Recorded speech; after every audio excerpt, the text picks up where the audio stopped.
Donc c'était vraiment un moment très sympa en famille, vraiment très appréciable. Très sympa, que nous avons apprécié avec Cathy. Et à un moment, il y avait mon cousin, Johan, qui était là. Et euh, je discute avec lui parce qu'en plus, il a habité à Chelles. Et je lui parle de la salle où nous étions dimanche dernier, la salle Albert Caillou. Et à mon grand étonnement, il ne la connaissait pas. Il ne connaissait pas la salle Albert Caillou. Et en fait, à un moment, il me dit, bah, tu sais, en fait, Chelles, pour moi, c'était une cité dortoir. Une cité dortoir. Et, vraiment, j'étais étonné parce qu'il est allé à l'école à Chelles, il est allé au collège à Chelles, il est allé au lycée à Chelles. Il a quitté Chelles que lorsqu'il s'est marié. Est-ce qu'il habitait vraiment à Chelles? C'est la question que je peux me poser. Alors ça dépend ce qu'on appelle habiter, ça dépend la définition du mot habiter que nous avons. J'ai lu cette semaine dans le dictionnaire Larousse cette définition. Habitation, action d'habiter de manière durable une maison ou un appartement. C'est vrai qu'on pense au mot habitation, on pense plus à notre appartement, notre maison, voilà notre habitation. Mais là, il y a un deuxième sens, qui était même le premier sens dans le dictionnaire. Le premier sens, habitation, c'est la manière dont on habite, l'action d'habiter. Donc pour nous qui sommes en majorité, en tout cas chellois, est-ce qu'on habite vraiment à Chelles? Ou c'est juste une cité dortoir comme pour mon cousin Johan? Et c'est la même question pour vous qui habitez une ville voisine. La même question. Jésus, la lumière qui est venue habiter parmi nous, c'est le titre de la série que nous avons commencé il y a 2 semaines et nous la clôturons ce matin avec le texte que Axel vient de nous lire. Et cette série est basée sur le tout début de l'évangile de Jean. À la différence de Matthieu et de Luc, qui commencent leur évangile en racontant un peu la naissance de Jésus, Jean, lui, a pris un autre angle de vue. Il a commencé en parlant de l'habitation de Jésus. L'habitation, dans le sens de la définition que je vous ai montrée tout à l'heure, la manière dont Jésus a habité parmi nous.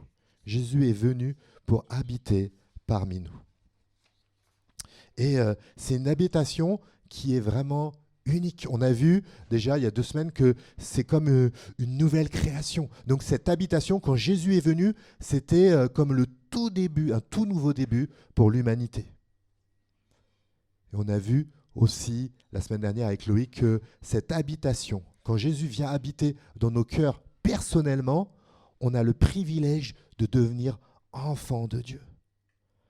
Donc même personnellement, c'est un nouveau début quand Jésus fait cette habitation en nous, individuellement. Jésus veut vraiment habiter en nous. Il ne veut pas faire de nos vies une cité dortoir. Il veut habiter vraiment dans nos cœurs.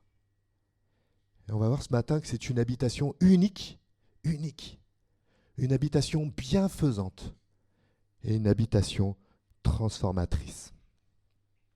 Et le monde qui nous entoure, les Chellois qui nous entourent, et même ceux de vos propres villes, ont besoin de cette habitation. J'en ai besoin. Tu en as besoin. Je vous invite à la prière. Seigneur, merci pour ta parole, Seigneur. Merci parce que tu es cette lumière venue habiter parmi nous, pour venir transformer nos vies, Seigneur. Merci pour ta parole de vie, Seigneur, parce que tu l'as amenée aussi, tu l'as incarnée. Et tu l'as enseigné, tu l'as transmis par tes apôtres pour nous faire rentrer dans cette habitation et la vivre plus à fond, Seigneur.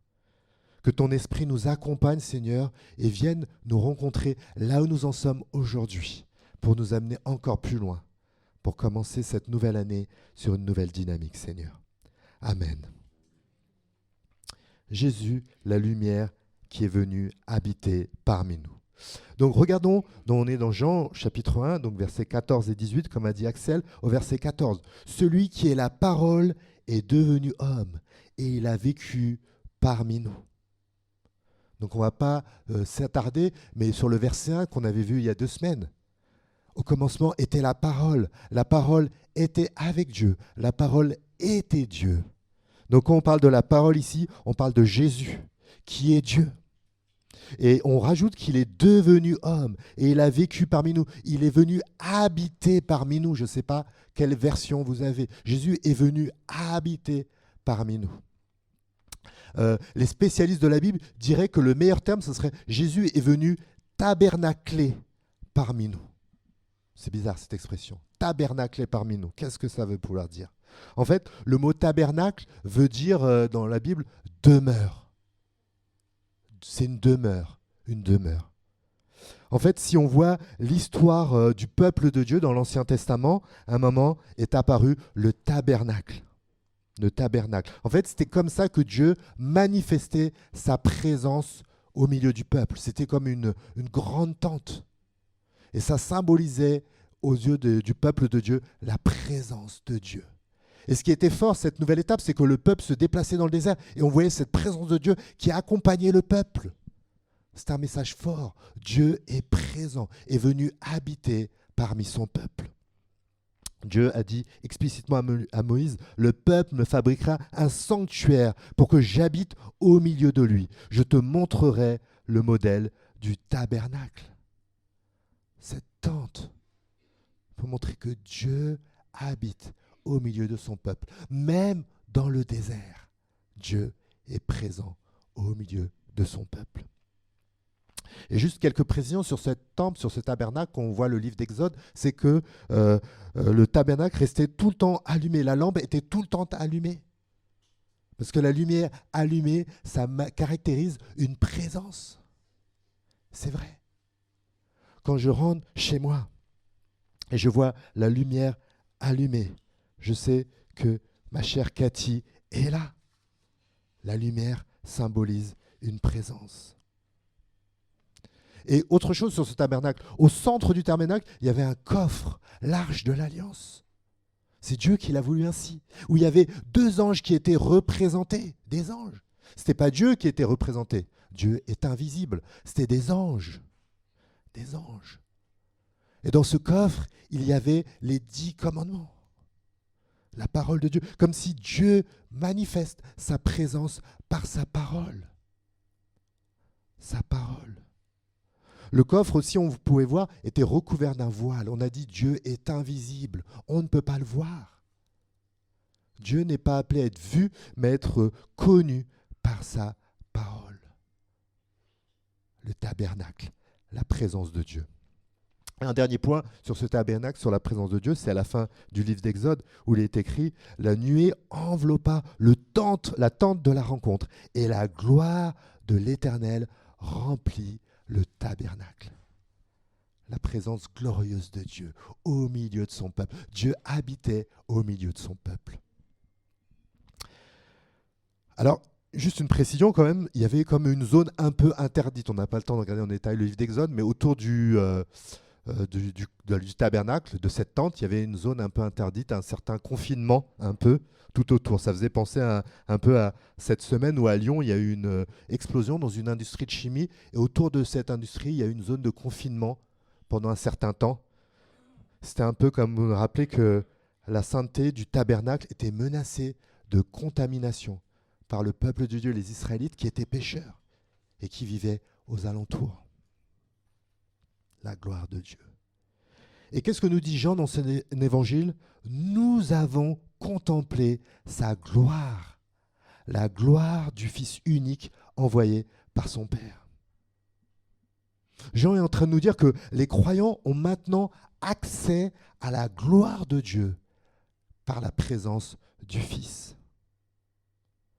Dans l'Ancien Testament, si vous comprenez bien, Dieu habita, c'est vrai, parmi son peuple, mais derrière un voile, ou même derrière un mur plus tard avec le temple. En Jésus-Christ, Dieu s'est fait homme pour habiter directement parmi son peuple. Une habitation unique, un changement. Nous avons contemplé sa gloire, la gloire du Fils unique envoyé par son Père, plénitude de grâce et de vérité. C'est déjà comme ça que Dieu se présentait, plénitude de grâce et de vérité. Déjà à l'époque du tabernacle, Dieu se présentait comme ça. Dieu disait de lui, l'Éternel, l'Éternel, riche en grâce et en vérité. Et Jésus est apparu. Jésus. Il n'y a que le Fils unique qui pouvait être l'expression parfaite de Dieu. Plénitude de grâce et de vérité. De grâce, parce que nous avons besoin du pardon de Dieu pour notre péché. Et de vérité, car nous avons besoin qu'il nous guide, qu'il nous éclaire, et de marcher selon sa vérité. Sa parole est une lampe à nos pieds. Whitney a cité le psaume 119. La parole est une lampe à nos pieds, une lumière sur nos sentiers. Jésus dira plus tard, ta parole est la vérité. Au verset 15, Jean parle de Jean, d'un autre Jean, Jean-Baptiste, si vous voulez les différencier. Et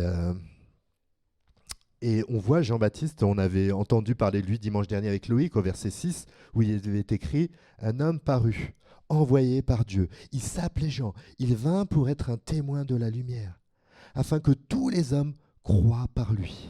Il n'était pas lui-même la lumière, mais sa mission était d'être un témoin de la lumière. » Voilà comment Jean, l'apôtre, parle de Jean-Baptiste.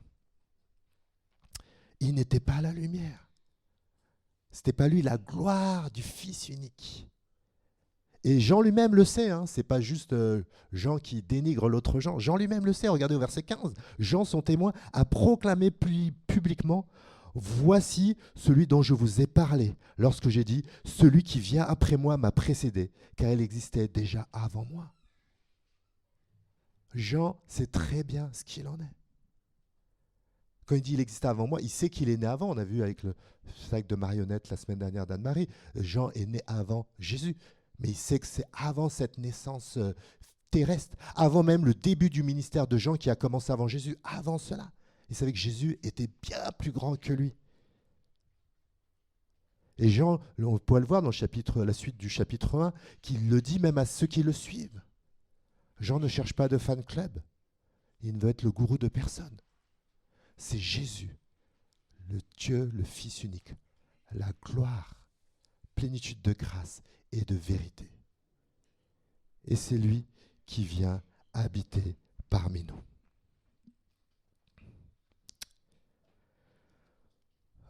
On m'avait parlé il y a quelque temps de cet homme qui avec les situations difficiles qu'on peut vivre dans nos vies, une difficulté, une rupture sentimentale, s'est retrouvé sans logement. Et bien sûr, sa maman l'a accueilli. Il y a plusieurs mamans parmi nous. Votre fils adulte se retrouve sans logement. La porte est ouverte, bien entendu. Mais son fils qui vient chez elle, ça a un peu compliqué la donne. Un peu compliqué la donne. À un moment, monsieur a pris un petit chiot qui est venu chez elle. Il faisait n'importe quoi. Il urinait partout dans la maison. Et souvent, on voit un peu les choses comme ça. On dit, si je laisse Jésus habiter vraiment dans ma vie, ça va me compliquer les choses. Ça va me compliquer mon programme, mes projets. Ça... Non. Il peut mettre un pied, mais qu'il habite vraiment en moi, non. Ça va compliquer les choses. C'est pas ce que nous dit la Bible. Verset 16. Nous avons contemplé sa grâce. Nous avons été comblés de ses richesses. Il a déversé sur nous une grâce après l'autre. Voilà ce qu'ont expérimenté les premiers qui ont accueilli Jésus, qui a habité chez eux. Une habitation bienfaisante. En fait, le diable a toujours voulu nous faire croire que Dieu veut nous gâcher notre vie. C'est en suivant ces mensonges-là que l'humanité a été chassée du jardin d'Éden, chassée de la présence de Dieu. Jésus est le Fils unique, plénitude de grâce et de vérité. Il est l'expression parfaite de ce que Dieu est et ce que Dieu fait. Pourquoi chercher ailleurs la paix et le bonheur? Jésus-Christ a tout ce qu'il faut. Tout ce qu'il faut. Plénitude de grâce, la grâce incomparable qu'on a chantée tout à l'heure. la fin d'une culpabilité paralysante. Plénitude de grâce et de vérité. Pourquoi chercher ailleurs? Chercher ailleurs. Peut-être que certains enfants ont été gâtés à Noël. Peut-être que ça vous fait rêver des montagnes de cadeaux. Pour nous, pour ceux qu'on aime. Devant le sapin, ça serait super. Peut-être, ça fait rêver, peut-être. Des montagnes de cadeaux. Jésus, c'est une montagne de grâce. Nous avons été comblés de ses richesses. Il a déversé sur nous une grâce après l'autre. Notre Dieu est généreux. C'est le Fils unique. Pourquoi chercher le bonheur ailleurs? La gloire ailleurs? L'approbation des autres? On a tout ce qu'il faut en Jésus-Christ. Tu peux recevoir la faveur spirituelle du merveilleux Fils unique. Et il veut la déverser avec abondance. Que souhaiter de mieux? Que te souhaiter de mieux pour cette nouvelle année? Grâce après grâce. Jésus. Voilà comment il veut habiter en nous. Au verset 17, Jean continue en disant « En effet, si la loi nous a été donnée par Moïse, la grâce et la vérité sont venues par Jésus-Christ. » Moïse, il parle de Moïse parce que Moïse a connu le tabernacle, mais Moïse a connu même avant le mont Sinaï. En fait, avant le tabernacle, si on voit le fil rouge de l'histoire de la Bible, Dieu a manifesté sa présence sur une montagne, le mont Sinaï. Alors avec le temple, le tabernacle, on a une avancée parce que c'est une présence qui est mobile, si j'ose dire, une présence symbolique qui est mobile. Sur le mont, mais Moïse était le seul autorisé à monter tout en haut de la montagne, le seul du peuple. Mais il n'a pas été autorisé à voir Dieu en face. Dieu l'avait averti, l'homme ne peut me voir et demeurer en vie. Et même avec le tabernacle, Moïse va connaître le tabernacle, l'accès au tabernacle était limité même pour Moïse, même pour lui, le prophète de Dieu, même pour lui. À la fin du livre d'Exode, on voit Moïse ne pouvait plus pénétrer dans la tente de la rencontre parce que la nuée reposait sur elle et que la gloire de l'Éternel remplissait le tabernacle.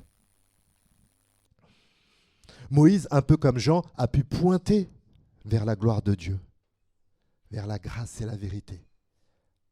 Dans tout l'Ancien Testament, Moïse et Jean, un peu en charnière des deux testaments. Mais ils ont juste pointé vers la grâce de Dieu. La grâce et la vérité sont venues par Jésus-Christ. C'est irrémédiable dans la parole de Dieu. D'ailleurs, l'auteur des livres des Hébreux précise cela, pour ceux qui en douteraient. En effet, Jésus a été jugé d'une gloire bien plus grande que celle de Moïse. Moïse, pour sa part, a été fidèle dans toute la maison de Dieu, mais en tant que serviteur, chargé de rendre témoignage à ce que Dieu allait dire par la suite. Christ, lui, est fidèle en tant que fils, à la tête de sa maison. Et sa maison, c'est nous. Une habitation unique, celle du Fils. Une habitation bienfaisante, la plus bienfaisante possible, malgré les mensonges du diable. Mais ce n'est pas juste ça, c'est non seulement elle est bienfaisante, mais il fait de nous sa maison.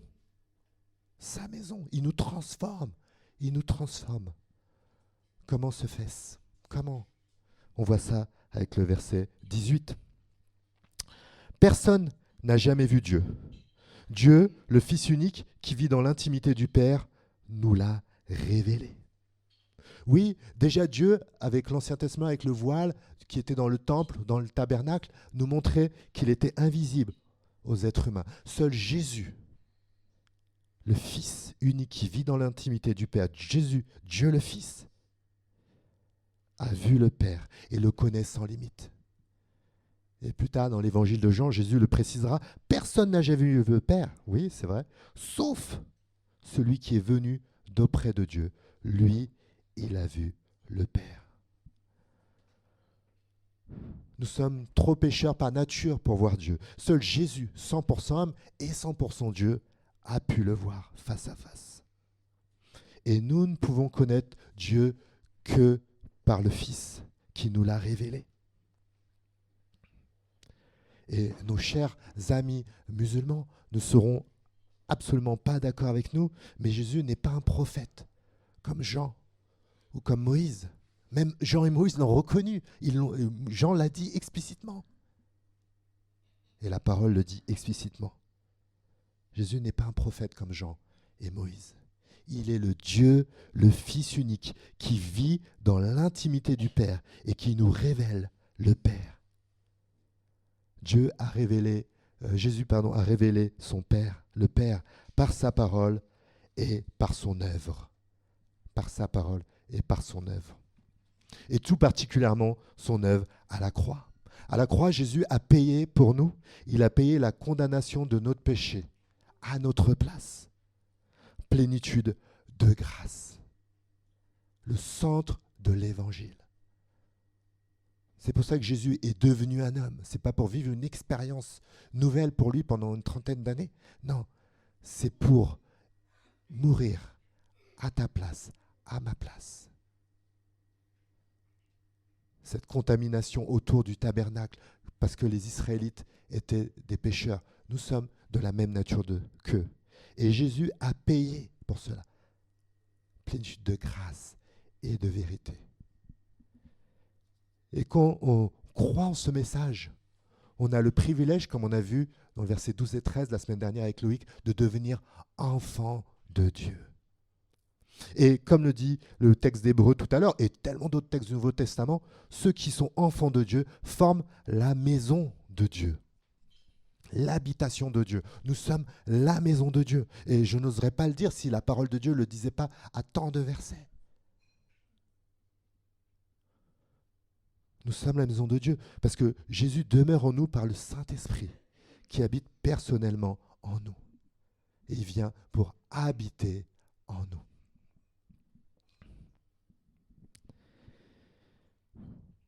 Et j'ai échangé avec une sœur là, de l'église qui est pas là aujourd'hui parce qu'elle est partie au réveillon de Noël. Elle était invitée par sa famille.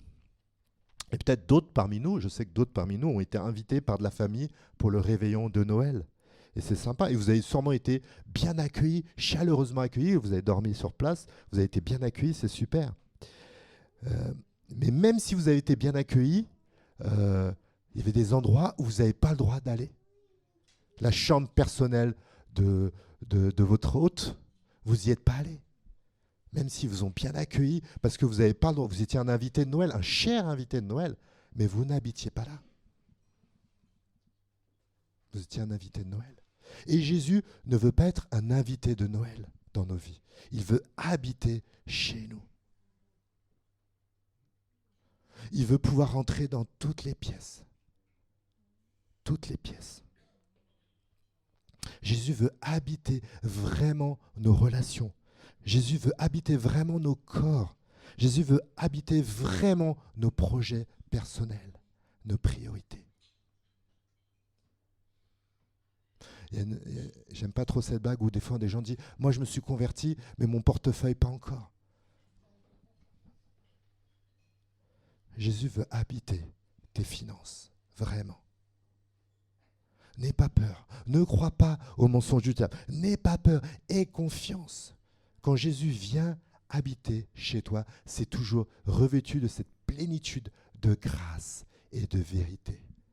N'aie pas peur. Laisse-le rentrer, laisse-le s'installer. Ouvre les portes de toutes les pièces. En fait, on est même appelé à regarder au-delà parce qu'en fait, ce que nous vivons ici-bas n'est qu'une étape. Cette habitation, il y aura un grand déménagement qui nous attend. À son retour, Jésus instaura une nouvelle création où la totalité de cette nouvelle création sera sa demeure. Dans l'avant-dernier chapitre de la Bible, on voit ce passage qui nous dit « Voici la tente de Dieu avec les hommes. Il habitera avec eux. Ils seront ses peuples et lui, Dieu, avec eux, sera leur Dieu. Il essuiera toute larme de leurs yeux. La mort ne sera plus. Il n'y aura plus ni deuil, ni plainte, ni souffrance, car ce qui est autrefois a définitivement disparu. Le meilleur est à venir, les amis. Voilà où Jésus veut nous emmener. Je terminerai juste avec 2 mots de conclusion, 2 petits mots. Et là, on voit que le début de l'évangile de Jean.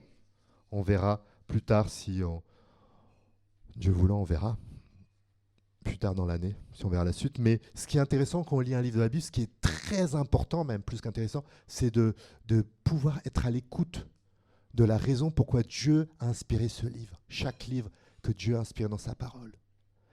Quelle motivation Dieu a mis dans le cœur de cet auteur inspiré par l'Esprit de Dieu pour rédiger ce livre. Comme il y a différents évangiles, chacun apporte quelque chose. Et ce qui est bien avec l'évangile de Jean, c'est que c'est écrit explicitement. Ce qui est écrit, on voit la raison pour laquelle Jean a été inspiré par Dieu pour écrire cela. Et on le voit vers la fin de l'évangile de Jean, où Jean écrit « Mais ce qui s'y trouve a été écrit pour que vous croyiez que Jésus est le Messie, le Fils de Dieu, et qu'en croyant, vous possédez la vie en son nom. » Et c'est un message tout particulièrement pour ceux qui n'ont pas encore fait cette démarche personnelle envers Jésus. Jésus est le seul chemin pour que Dieu habite en toi. Il le dit, Jean 6. Je suis le chemin, la vérité et la vie. On ne vient au Père que par moi. Par toi-même, ce n'est pas possible, par personne, par aucun pasteur, aucun prophète, par personne d'autre. Il n'y a que par Jésus. Reconnais ton péché, ton insuffisance ce matin et mets-toi au bénéfice pour recevoir sa vie pleine de grâce et de vérité. N'aie pas peur. N'aie pas peur. Quelle merveilleuse manière ce serait de finir l'année. N'aie pas peur. Laisse-le habiter chez toi.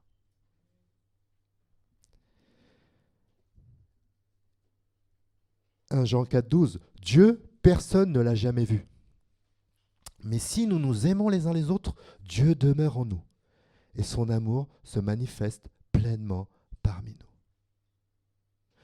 Les autres ont besoin de voir Dieu. Et par l'amour que nous pouvons avoir, les autres vont pouvoir voir Dieu. L'amour de Dieu se manifeste aux yeux des autres. Que Dieu nous inspire pour cette nouvelle année des chemins concrets pour aimer et servir notre prochain, pour qu'il puisse voir Dieu. Nous sommes la maison de Dieu. Que nous puissions habiter vraiment nos quartiers, habiter vraiment nos lieux de travail, habiter vraiment, je ne sais pas, une association pour les retraités, s'engager, habiter vraiment là où nous sommes, pour que les autres puissent voir Dieu en nous, grâce et vérité. Je vous invite à la prière. Seigneur,